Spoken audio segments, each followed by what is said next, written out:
Secondo il calendario siamo entrati in autunno da poco più di un paio di settimane. Per l'Istat invece siamo in inverno da qualche decina d'anni. Un inverno demografico che somiglia sempre più ad una glaciazione, secondo Roberto Toigo, segretario regionale della UIL, riunita in assemblea a Zelarino proprio per analizzare gli aspetti sociali, lavorativi e sanitari di una nazione e di una regione che non fanno più figli. Non c'è la serenità, non c'è la tranquillità per avere un figlio. Siamo tutti molto preoccupati, basta leggere anche i giornali di questi giorni, non ci sono pur avendo pochi bambini non ci sono posti negli asili nido.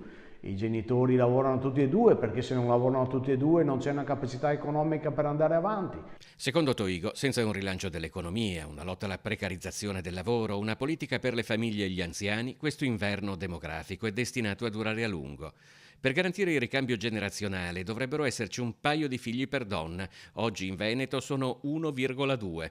Nel 2022 la regione è scesa per la prima volta sotto i 32.000 nati. L'età media supera i 46 anni. Non solo i giovani fanno meno figli, ma ci sono meno giovani. La pressione sui servizi sarà sempre maggiore e questo è dato dal dato anagrafico, sempre più vecchi e dunque sempre più vecchi con malattie croniche.